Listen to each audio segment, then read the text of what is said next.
முக்கிய செய்தி 2024 இயற்கை பேரிடர்களை சந்தித்த தமிழ்நாட்டிற்கு ரூபாய் 522.34 கோடி நிதி ஒதுக்கப்பட்டிருக்கிறது. 2024 இயற்கை பேரிடர்களை சந்தித்த தமிழ்நாட்டிற்கு ரூபாய் 522.34 கோடி ரூபாய் நிதி ஒதுக்கப்பட்டிருக்கிறது.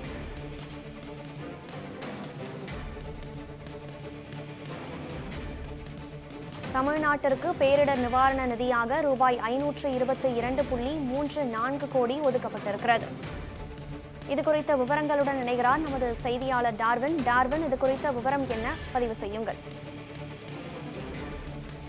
கடந்த ஆண்டு மழை உள்ளிட்ட பேரிடர், நிலச்சரிவு உள்ளிட்ட இந்த பேரிடர்களால் பாதிக்கப்பட்ட மாநிலங்களுக்கு தற்போது மத்திய அரசானது தன்னுடைய உதவியை வழங்கி இருக்கிறது. குறிப்பாக பார்த்தோம் என்றால் மத்திய உள்துறை அமைச்சரான அமித்ஷா தலைமையிலான கூடிய உயர்மட்ட குழுவுடைய கூட்டம் என்பது கூடி தமிழ்நாடு, பீகார், இமாச்சல பிரதேசம், புதுச்சேரி ஆகிய மாநிலங்களுக்கு 1280.35 கோடி ரூபாயை மத்திய அரசுடைய கூடுதல் நிதி உதவியாக வழங்கியிருப்பதாக தெரிவிக்கப்பட்டிருக்கிறது. குறிப்பாக பார்த்தோம் என்றால் இதில் தமிழகத்திற்கு 522.34 கோடியும், புதுச்சேரிக்கு 33.06 கோடி ரூபாயும் ஒதுக்கப்பட்டிருக்கிறது.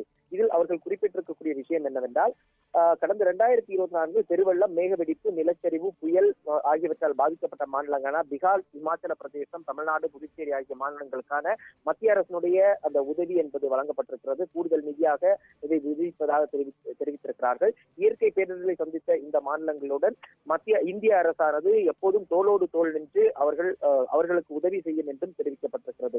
அதன் அடிப்படையில் தான் தற்போது இந்த நிதியானது விடுவிக்கப்பட்டிருப்பதாக கூறப்பட்டுள்ளது. மேலும் 2024-25 நிதியாண்டில் மத்திய அரசானது மாநில பேரிடர் மீட்புக்கான அந்த நிதி என்பது 28 மாநிலங்களுக்கு விடுவிக்கப்பட்டிருப்பதாகவும், மொத்தம் 20,264.40 கோடி ரூபாய் இதற்காக விடுவிக்கப்பட்டிருப்பதாக தெரிவிக்கப்பட்டிருக்கிறது. அதே வேளையில் தேசிய பேரிடர் மீட்பு நிதியின் கீழாக 5,160.76 கோடி ரூபாயும் 19 மாநிலங்களுக்கு விடுவித்திருப்பதாகவும் மத்திய அரசானது தன்னுடைய அந்த செய்திக்குறிப்பில் தெரிவித்திருக்கிறது. மத்திய உள்துறை அமைச்சர் அமித்ஷா தலைமையிலான உயர்மட்ட குழுவானது கடந்த ஆண்டில் பேரிடரால் பாதிக்கப்பட்ட மாநிலங்களுக்கு நிதி ஒதுக்கீடு செய்திருக்கிறது. அந்த வகையில் தமிழ்நாட்டிற்கு 522.34 கோடி ஒதுக்கீடு செய்யப்பட்டிருக்கிறது. இது குறித்த விவரங்களை பதிவு செய்தமைக்கு நன்றி டார்வின்.